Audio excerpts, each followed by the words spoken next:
सुरेश जग्याशीजी, विजय सरटकरजी, आमचे युवा नेते, युवक काँग्रेसचे माजी राष्ट्रीय महासचिव बंटी शेळकेजी, सोबतच या ठिकाणी उपस्थित असलेल्या प्रदेश सचिव नयनाताई झाडे, या ठिकाणी उपस्थित सर्व मान्यवर, सर्व पत्रकार बंधूंचं मी मनपूर्वक स्वागत करतो। नागपूर शहर जिल्हा काँग्रेस कमिटीचा अध्यक्ष म्हणून नियुक्त झाल्यानंतर ही माझी पहिली पत्रकार परिषद आहे। 6 तारखेला पदभार स्वीकारताना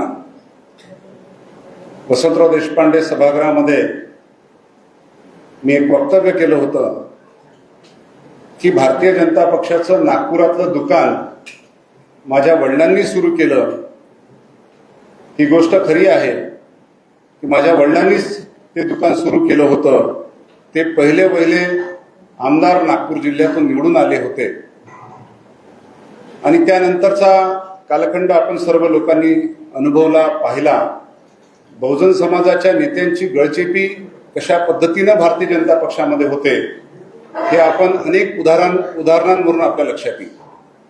गोपीनाथराव मुंडे असतील, खडसे साहेब असतील, शिवणकर साहेब असतील, अरुणभाऊ अडसळ असतील, त्या काळात भाऊसाहेब फुंडकर असतील, हे संपूर्ण बहुजन नेते त्या काळामध्ये भारतीय जनता पक्षाच्या वाढीसाठी कारणीभूत होते। आणि ज्यावेळेस पक्ष वाढला त्या पक्ष वाढीनंतर पद्धतशीरपणानं या संपूर्ण बहुजन नेत्यांना बाजूला करण्याचं काम भारतीय जनता पक्षामध्ये झालं होतं। आणि म्हणून माझी विचारधारा काँग्रेस पक्षाच्या प्रती जी समर्पित राहिली, माझ्या राजकीय प्रवासाचं पण मी त्या ठिकाणी वर्णन केलं की एका योगायोगानं मी राजकारणामध्ये माझा प्रवेश झाला आणि राजकारणामध्ये प्रवेश झाल्यानंतर एका विचारधारा समजून घेतल्यानंतर त्या विचारधारेला समर्पित होऊन मी काँग्रेस पक्षाचं राजकारण सातत्याने आहे, अशा प्रकारचं माझं विधान। त्यावर नागपूर जिल्ह्यात सन्माननीय चंद्रशेखर बावनकुळे साहेब यांनी माझ्या प्रति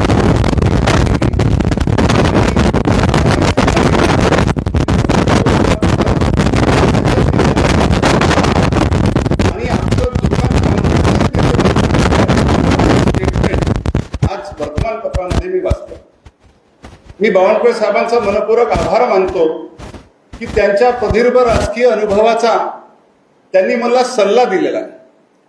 ते यासाठी त्यांनी मला सल्ला दिला कारण बावनकुळे साहेबांचं स्वतःचं दुकान 19 मध्ये बंद झालं होतं। चालतं फिरतं दुकान। बावनकुळे साहेब नागपूर जिल्ह्याचे पालकमंत्री होते आणि भारतीय जनता पक्षानं त्यांचं तिकीट कामठी विधानसभा मतदारसंघातून कापलं आणि त्यांचं दुकान बंद केलं होतं। मला आज पुन्हा आठवलं की बावनकुळे साहेब धावत पळत मला देत नसाल तर माझ्या पत्नीला द्या तिकीट, माझ्या पत्नीला देत नसाल तर मुलाला द्या, अशा वल्गना करत धावत पळत 5-10 हजार लोक घेऊन त्या तहसील कार्यालयामध्ये गेले नॉमिनेशन भरण्यासाठी आणि पावली परत आले। त्यामुळे त्यांचं दुकान कोणी बंद केलं हे आपण समजून घेतलं पाहिजे। आणि भारतीय जनता पक्षानं फक्त त्यांचं दुकान बंद केलं नाही तर किल्ली कुलपामध्ये पूर्ण बंद करून ठेवलं आणि किल्ली कन्हान नदीमध्ये नेऊन फेकून दिली। आणि कन्हान नदीमध्ये फेकून दिल्यानंतर आणि ते पूर्ण वैराग्यग्रस्त स्थितीमध्ये मी बावनकुळे साहेबांना त्यावेळेस पाहिलं। त्याच कालखंडामध्ये अनेकदा माझ्या त्यांच्यासोबत भेटी झाल्या आणि त्या भेटीच्या दरम्यान त्यांच्या ज्या चर्चा होत्या त्या चर्चा अत्यंत नैराश्यजनक होत्या। आणि मग 5 वर्षाच्या वनवासानंतर त्यांना फक्त त्या वनवासाच्या कालखंडामध्ये त्या कन्हान नदीमध्ये पुन्हा खोदकाम करावं लागलं, रेती उपसावी लागली आणि मोठ्या प्रमाणात रेती उपसल्यानंतर मग त्यांना ती चाबी सापडली। ही चाबी घेऊन मग त्या मागच्या दारानं आपल्या बावनकुळे साहेबांचा त्या ठिकाणी प्रवेश झाला। आता भारतीय जनता पक्षाचं जे दुकान आहे ते अनैतिक दुकान आहे। कालच्या आपण मध्य प्रदेशची जर घटना बघितली की लोकशाहीला ज्या पद्धतीनं ते लोकशाहीच्या विरुद्ध काम करून राहिलेले आहे। नॉमिनेशन अर्ज मध्य प्रदेशमध्ये राज्यसभेच्या काँग्रेसच्या उमेदवार मीनाक्षी नटराजन यांचा ज्या पद्धतीनं उमेदवारी अर्ज बाद करण्याचं काम भारतीय जनता पक्षानं इलेक्शन कमिशनच्या माध्यमातून करून घेतलं, त्यावरून आपल्याला लक्षात येईल की भाजपाचं जे दुकान आज दिसून राहिलेलं आहे ते भाजपाचं दुकान हे अनैतिक आहे, ते लोकशाही विरुद्ध आहे, ते संविधान विरुद्ध आहे, ते तंत्रमंत्राचा वापर करत ते दुकान आज आपल्याला दिसून राहिलेलं आहे. भाजपानं याआधी अनेकांची दुकानं बंद केली हे मात्र खरं आहे. आमच्या व्यापाऱ्यांची पण दुकानं बंद केली नाही, जीएसटी लावून बंद केली, नोटबंदी लावून बंद केली. त्यामुळे भाजपाचं ते एक्सपर्टीज आहे दुकानं बंद करण्याची, पण ती एक्सपर्टीज नीतिमत्तेच्या आधारावर नाही, अनैतिक आहे, अव्यवहारी आहे, चुकीच्या पद्धतीची आहे. त्यामुळे बावनकुळे साहेब आपल्याला सांगू इच्छितो की आपण अनेक महसूल आज बावनकुळे साहेब महसूल खात्याचे मंत्री आहेत. किती दिवस महसूल खातं त्यांच्याकडे राहील हा प्रश्न आहे, कारण त्यांचं महसूल खात्याचं दुकान बंद करण्याचं काम त्यांच्याच पक्षातले मित्र काही करण्याचा प्रयत्न करणार आहे. कारण खासगी बैठकांमध्ये, शासकीय बैठकांमध्ये बावनकुळे साहेब नेहमी म्हणतात की आता पुढचा मुख्यमंत्री मीच होणार आहे, आणि ते सरकारी अधिकाऱ्यांना सुद्धा म्हणतात पुढचा मुख्यमंत्री मीच होणार आहे. आणि पुढचा मुख्यमंत्री जर मी होणार आहे असं जर आपलं स्टेटमेंट आहे आणि तुमच्या विरोधामध्ये तुमच्याच पक्षामध्ये षडयंत्र सुरू आहे आणि बहुजन समाजाचे नेते म्हणून आम्हाला त्याची चिंता पण आहे. बहुजन समाजामध्ये बावनकुळे साहेब महत्वाचे नेते आहे भारतीय जनता पक्षात. याआधी मुंडे साहेबांपासून तर खडसे साहेबांपर्यंतचे दुकानं बंद झाले, त्या आधारावर आम्हाला भीती वाटायला लागली की बावनकुळे साहेबाचं खातं तर जाणार नाही, मुख्यमंत्रीचं सोडा, महसूल खातं त्यांचं आता शिल्लक राहील की नाही हाही एक आम्हाला चिंतेचा विषय वाटून राहिलेला आहे. त्यामुळे बावनकुळे साहेब तुमचं दुःख आमचं दुःख कमी अधिक प्रमाणामध्ये सारखं आहे. आमची काळजी करू नका, तुम्ही स्वतःची काळजी करा. आपली स्वतःची काळजी करणं नितांत गरजेचं आहे. बावनकुळे साहेब 2014 मध्ये भ्रष्टाचार, ज्यावेळेस भारतीय जनता पक्षाचे ते प्रदेश अध्यक्ष होते, 2019 मध्ये भारतीय जनता पक्षाचे प्रदेशाध्यक्ष होते, त्यावेळेस ते नेहमी म्हणायचे की आम्हाला भ्रष्टाचार मुक्त महाराष्ट्र निर्माण करायचा आहे. भ्रष्टाचार मुक्त, भ्रष्टाचार म्हणे का भ्रष्टाचार म्हणे ते त्याला समजत नव्हतं नक्की. आता ह्या भ्रष्टाचार मुक्त महाराष्ट्रामध्ये त्यांचं खातं सर्वाधिक भ्रष्ट आहे, महसूल खातं प्रचंड भ्रष्ट आहे. रोज कोणी ना कोणी अँटी करप्शन मध्ये पकडल्या जाते, मोठ्या प्रमाणात वसुलीचे टार्गेट दिल्या जातात. त्यामुळे बावनकुळे साहेब आपला वापर, आपल्याच पक्षातले लोक आपला वापर करून राहिले, आपल्या माध्यमातून, आपल्या खात्याच्या माध्यमातून प्रचंड पैसा उकळण्याचं काम करून राहिले. ते पक्षासाठी वापरल्या जाते आणि उद्या समजा जेलमध्ये जाण्याची जर पाळी आली तर बावनकुळे साहेब जातील, तिथं दुसरा कोणी जाणार नाही. त्यामुळे आम्हाला चिंता बावनकुळे साहेबांची आहे. हा महत्वाचा विषय आहे. त्यामुळे बावनकुळे साहेबांनी ती दक्षता घ्यावी. बावनकुळे साहेब नागपूर जिल्ह्याचे पालकमंत्री आहेत. त्यांनी ते शासनाच्या नंबर 2चे मंत्री आहेत. नागपूर सारख्या महत्वाच्या शहराचे ते पालकमंत्री आहेत. नागपूरच्या मुद्द्यांवर, नागपूरच्या जनतेच्या प्रश्नांवर त्यांनी जर काम केलं असतं, माझ्यावर टिप्पणी करण्याऐवजी, तर जास्त अधिक महत्वाचं असतं. आपण लक्षात घ्या की विदर्भामध्ये याआधी आपण कधीही अनुभवला नाही अशी हीट वेव्ह पुन्हा आपण अनुभवलेला आहे. प्रचंड हीट वेव्ह आहे. आणि हे हीट वेव्ह असताना राज्याचा कुठलाही कृती आराखडा हीट वेव्हला सामान्याचा आजपर्यंत तयार झालेला नाही. जिल्ह्याचा कृती आराखडा नाही आहे. आताच हायकोर्टाला ती दखल घ्यावी लागली आणि ज्या शाळा 15 जून पासून सुरू होणार होत्या ते माननीय उच्च न्यायालय म्हणते की आता विदर्भातला उन्हाळा लक्षात घेता आपण 30 जून पासून सुरू केला पाहिजे. बावनकुळे साहेब, ह्या शहरातल्या विद्यार्थ्यांची, ह्या शहरातल्या पालकांची जर अवस्था पाहिली आणि त्याच्यावर जर आपण उपाययोजना केली असती तर अधिक संयुक्तिक आणि उपयुक्त ह्या शहराच्या दृष्टिकोनातून राहिलं असतं. आणि हायकोर्टाने जो आदेश पारित केला त्या आदेशामध्ये त्यांनी फक्त स्टेट बोर्डच्या संदर्भामध्ये वक्तव्य केलेलं आहे. सीबीएसईच्या शाळांना सूट दिलेली आहे आणि सीबीएसई शाळेच्या विद्यार्थ्यांना उष्णाघात होणार नाही का? त्यांनाही होणार आहे. त्यामुळे माझी या निमित्तानं फक्त मी राजकीय स्टेटमेंट करण्यासाठी आलेलो नाही आहे. सोबतच हा जो हीट वेव्ह आहे, ह्या हीट वेव्हला सामान्याच्या दृष्टिकोनातून सीबीएसई शाळा असो, स्टेट बोर्ड शाळा असो किंवा खाजगी शिकवणी वर्ग असो, ह्या तिन्ही याला आपण 30 तारखेपर्यंत ताबडतोब बंदी घातली पाहिजे. आणि ते काम जिल्हा प्रशासनाचं आहे. जिल्हा प्रशासनानं यावर एक आदेश पारित करून, आदेश देऊन ह्या तिन्ही प्रकारच्या विद्यार्थ्यांना 30 जून पर्यंत घराच्या बाहेर निघू नये अशा पद्धतीचा आदेश देण्याची नितांत आवश्यकता आहे.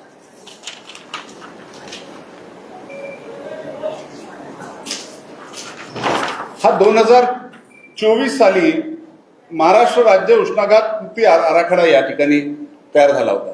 त्या कृती आराखड्यामध्ये प्रत्येक जिल्ह्याचं त्यांनी काय उपाययोजना करायच्या आहेत, महसूल विभागानं काय करायच्या आहेत, आरोग्य विभागानं काय करायच्या आहेत, त्या वेगवेगळ्या विभागानं काय काय करायच्या आहेत त्याच्या उपाययोजना काहीतरी दिलेल्या होत्या. त्याची कुठेही अंमलबजावणी झाली नाही, अंमलबजावणी केल्या जात नाही. सोबतच नागपुरामध्ये जवळजवळ 100 लोकांचा उष्माघातानं बळी गेलेला आहे, मृत्यू झाला. ही रिपोर्टेड बातमी आहे. पोलीस विभाग म्हणते 25 लोकांचं झालं आणि नागपूर महानगरपालिका म्हणते उष्माघातानं कोणाचाही जीव गेलेला नाही, कोणाचाही मृत्यू झालेला नाही. त्या संदर्भात नक्की स्पष्ट भूमिका जिल्हा प्रशासनाच्या माध्यमातून, पालकमंत्र्यांच्या माध्यमातून सामोरं येणं गरजेचं आहे. पालकमंत्र्यांचं त्याच्यावरती काही भाष्य नाही, त्या संदर्भात काही बोलत नाही. फक्त ग्रीन नेट काही चौकामध्ये सिव्हिल लाईन्सच्या परिसरामध्ये लावला म्हणजे उष्माघातावरच्या उपाययोजना आम्ही केल्या असा याचा अर्थ होत नाही. या शहरामध्ये 100 पेक्षा अधिक लोक मृत्युमुखी उष्माघाताला पडले, त्याच्यावर उपाययोजना नाही. सिमेंट रस्त्यामुळे प्रचंड टेम्परेचर वाढलं, थर्मामीटर लावल्यानंतर अजूनही 60च्या वर टेम्परेचर येऊन राहिलेलं आहे. अशा स्थितीमध्ये सरकार म्हणून, प्रशासन म्हणून संपूर्ण स्तरावरती हे सरकार फेल झालेलं आहे. बावनकुळे साहेब फेल झालेले आहे. याच्यावर उपाययोजना करण्याची आवश्यकता त्यांना होती, त्यांनी कुठली उपाययोजना केली नाही. त्यामुळे बावनकुळे साहेबांना माझा सल्ला आहे की त्यांनी थोडंसं प्रशासनाकडे लक्ष द्यावं. त्यांनी प्रशासकीय काम अधिक करावं, राजकीय काम कमी करावं. राजकीय कामाची जबाबदारी त्यांच्या पक्षामध्ये त्यांनी दुसऱ्याकडे ती ट्रान्सफर केली पाहिजे. आणि जिल्हा प्रशासन म्हणून, जिल्ह्याचे पालकमंत्री म्हणून आपली जी जबाबदारी आहे, मोठ्या प्रमाणात अजूनही ड्रग्स सापडल्या जातात, ड्रग्स पकडल्या जातात. नागपूर शहर हे आता ऑरेंज सिटी राहिली नाही. मी सांगितलं, रोज नवीन नवीन बातम्या येतात की ड्रग्स पकडल्या चाललेला आहे. त्यामुळे त्यावर उपाययोजना करण्यासाठी तुम्ही बैठका घेतल्या का? पेपर फुटीच्या संदर्भात तुम्ही काय उपाययोजना केल्या? नागपूर विद्यापीठामध्ये आपण कुठलंच पेपर फुटीचं प्रकरण होऊन राहिलेलं आहे. त्याच कंपन्यांना सातत्यानं काम दिल्या जाऊन राहिलेले, विद्यार्थ्यांचे प्रश्न आहे, पेट्रोलची टंचाई आहे, या ठिकाणी गॅसची टंचाई आहे, त्याचा काळाबाजार मोठ्या प्रमाणात होऊन राहिलेला आहे. हे अनेक प्रश्न असताना बावनकुळे साहेबांनी माझ्याप्रती जी संवेदना व्यक्त केली त्याबद्दल मी त्यांचं व्यक्तिशः आभार मानतो. मात्र ह्या पण प्रशासनाकडे माझी काळजी करण्यापेक्षा त्यांनी जनतेची काळजी करावी, जनतेच्या हिताच्या दृष्टिकोनातून प्रयत्न करावे, एवढंच मी बावनकुळे साहेबांना आजच्या या प्रसंगी सल्ला देतो. आणि या ठिकाणी थांबतो. कोणाचे जर काही प्रश्न असतील या संदर्भामध्ये तर आपण या ठिकाणी विचारू शकतो.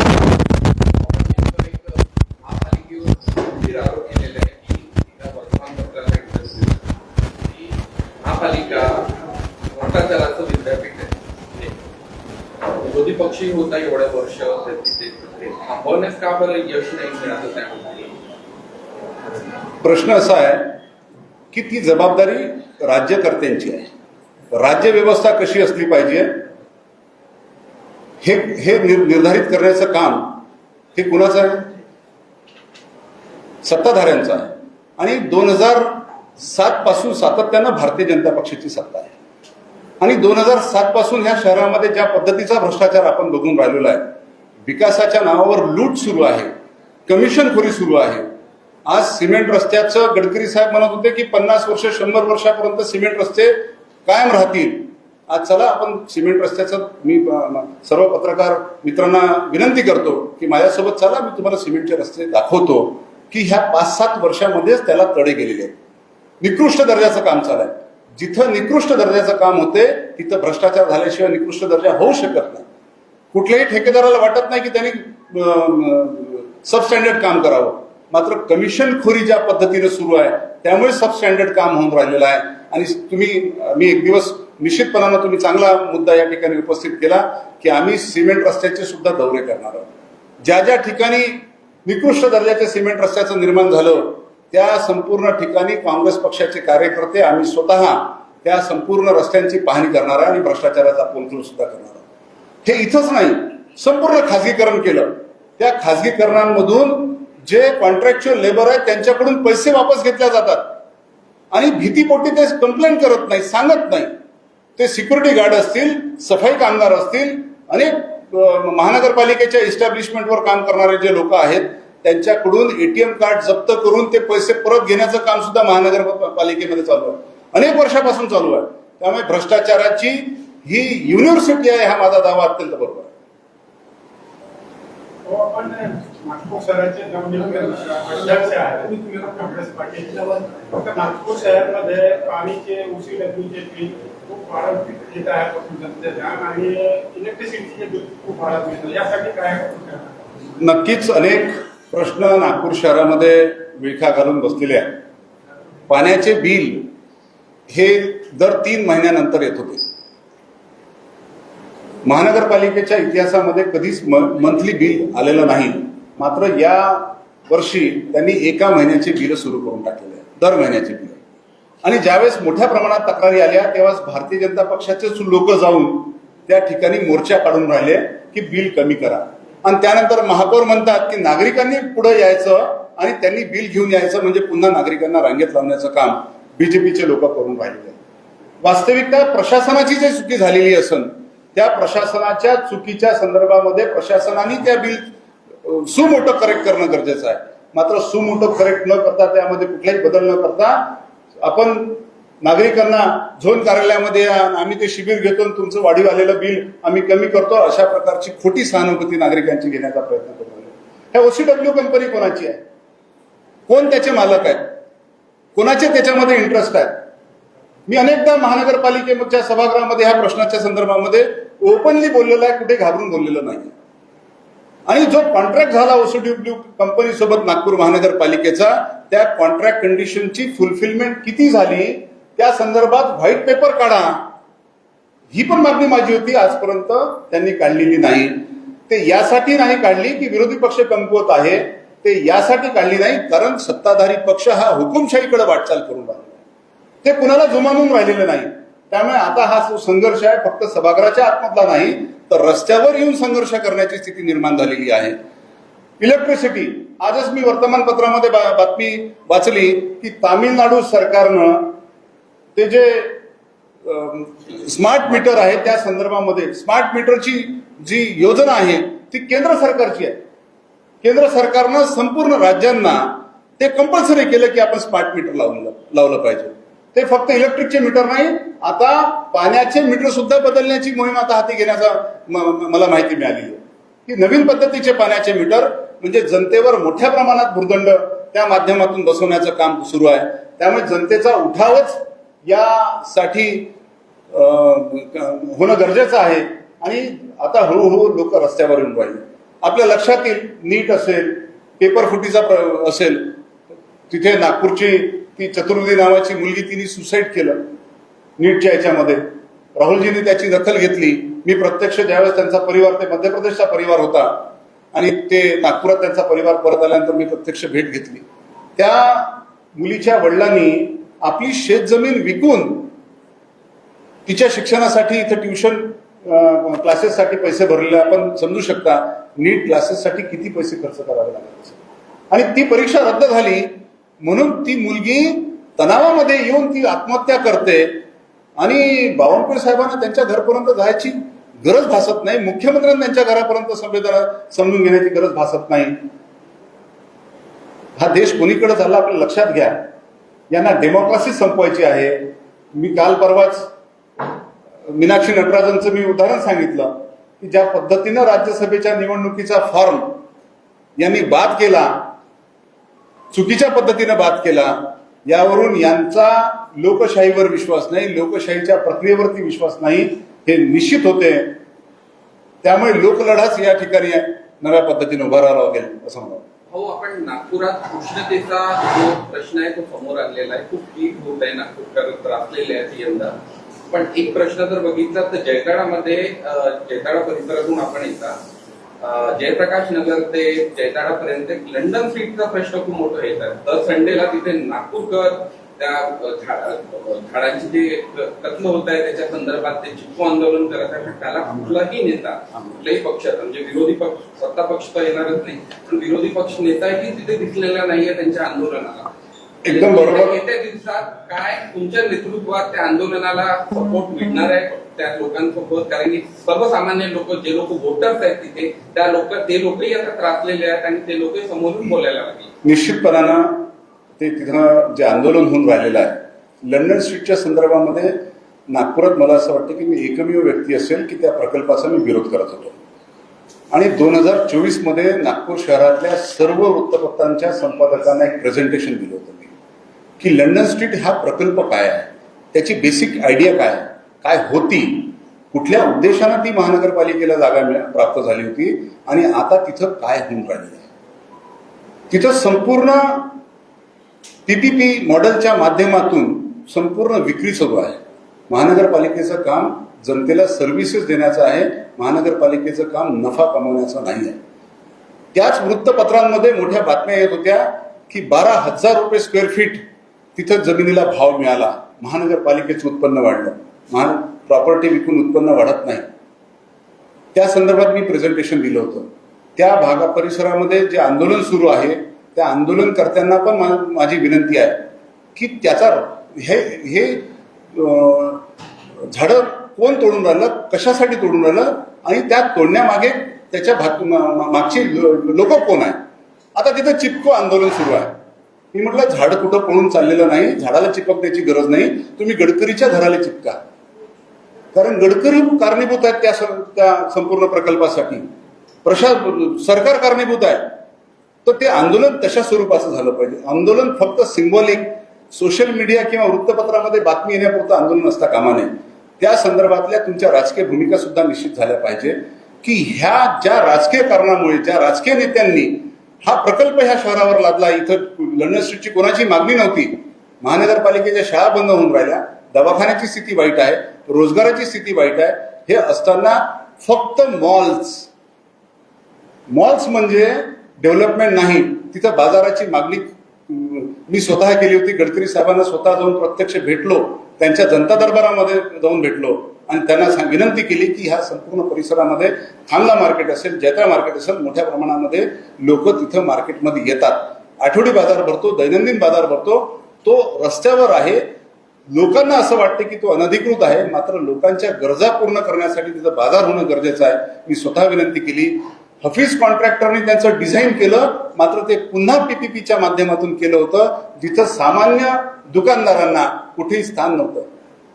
त्याची तुम्हाला टीव्हीसी टाउन व्हेंडिंग कमिटी आहे. या शहरामध्ये शहराचा विस्तार होऊन राहिला. रिंग रोडच्या पलीकडं 1/3 शहर निर्माण झालं. रिंग रोडच्या पलीकडं 1/3 शहरामध्ये एक बाजार नाही आहे, महानगरपालिकेचा अधिकृत बाजार. सत्ता 2007 पासून त्यांची आहे, भारतीय जनता पक्षाची. नागपूर शहराचा शहर विकास आराखडा 2000 साली झाल्यानंतर ज्या आरक्षणाखालील जमिनी होत्या त्या किती ऍक्वायर्ड झाल्या आणि त्या किती डेव्हलप केल्या याची श्वेतपत्रिका सुद्धा यांना करावी लागणार आहे. एखाद्या नेत्याला वाटतं तसं डेव्हलपमेंट नाही. कुठल्याही शहराचा विकास आराखडा तयार होतो आणि त्याचा 20 वर्षाचा प्लॅन असतो. त्या 20 वर्षाच्या प्लॅनचे टप्पे सुद्धा निर्धारित केल्या जातात, मात्र त्याच्यावर काही काम केलं जात नाही. हा प्रश्न फक्त सत्ता पक्ष किंवा विरोधी पक्षाचा नाही, ह्या शहरातल्या नागरिकांना सुद्धा निर्णय घ्यावा लागणार आहे की आपलं शहर कसं असलं पाहिजे. आपल्या शहराचा विकासाची परिभाषा काय असली पाहिजे. फक्त एखाद्या नेत्याला वाटतो, एखादा नेता म्हणतोय आणि मग त्याच्या नेत्याच्या विरोधात आम्हाला बोलायचं धारिष्ट नाही आहे म्हणून आम्ही मुकाट्यानं मान्य करतो, ही पण स्थिती होता कामा नये. आपण फुटाळा लेकमध्ये कारंजे झाले, विरोधी पक्ष कोण असते हो? लोकशाहीमध्ये पहिली विरोधी पक्ष असते जनता, दुसरा विरोधी पक्ष असतो राजकीय पक्ष, तिसरा विरोधी पक्ष असतो वृत्तपत्र आणि चौथा विरोधी पक्ष असतो न्यायालय. आज ह्या चारही विरोधी पक्षांची स्थिती काय आहे आपण समजून घ्या. आता फक्त आम्हाला जो आशा आहे ती लोकांवर आहे. लोकच त्यामध्ये उठाव करतील, कारण ह्या शहराचा बट्ट्याबोळ ह्या 10 वर्षामध्ये, ह्या 15 वर्षामध्ये भारतीय जनता पक्षाच्या माध्यमातून केला. पुढचे विकास पाऊल काय असतात?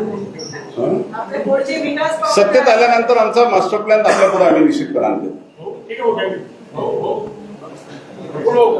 हा दुसरं, हा ते एक पुन्हा राहिलं की यांचं एवढं अभेद्य दुकान आहे, भाजपाचं अभेद्य दुकान आहे. नगरसेवकांना कुलूप बंद करून ठेवलं त्यानं, घेऊन गेले महाबळेश्वरला, गोव्याला घेऊन गेले. त्यांचा भरोसा नाही आहे स्वतःच्या नगरसेवकावर. मला त्याच विषयावर विचारायचं होतं की विधानसभेची निवडणूक आहे त्याच्यामध्ये काही लोंढे तुमची काय त्यांना काही ऑफर वगैरे आली का किंवा काही काय स्टेटस आहे? अतुल लोंढे हे विचारधारेचे, काँग्रेस पक्षाच्या विचारधारेचे पक्के व्यक्ती आहे. प्रदेश काँग्रेस कमिटीने आणि ऑल इंडिया काँग्रेस कमिटीने त्यांना इथे उमेदवारी भरण्यासाठी सांगितलं आणि ते ताकदीनं लढून राहिले. आणि त्यांची दहशत भारतीय जनता पक्षाने इतकी घेतली की त्यांच्याकडे बहुमत असताना ते आपले सर्व नगरसेवक गोव्याला पर्यटनासाठी घेऊन गेलेले आहे. आणि बावनकुळे साहेब म्हणते की ते स्वतःच्या पैशाने गेलेले आहे. त्यांना भीती कशाची आहे? आपल्याकडे बहुमत आहे. आपण वल्गना करत होते की अविरोध झाली पाहिजे निवडणूक. तुमच्या नगरसेवकांवरती विश्वास नाही आहे. माझी तर मागणी आहे की ह्या संपूर्ण नगरसेवकांना खुल्या पद्धतीने सोडून द्या, विवेक बुद्धीनं त्यांना मतदान करू द्या, स्वतंत्र वृत्तीनं मतदान करू द्या. आणि अशा पद्धतीची ऑफर आमचा अतुल लोंढे स्वीकारण्या इतका तकलादू माणूस नाही. येण्याचा प्रश्नच नाही. त्यांच्याकडे ऑफर देण्याची हिंमत सुद्धा करण्याची कोणाची हिंमत नाही. आणि आपल्याकडे माहिती असेल की कोणी अशी ऑफर दिली तर त्याचं नाव मला सांगू शकतो. चला ठीक आहे.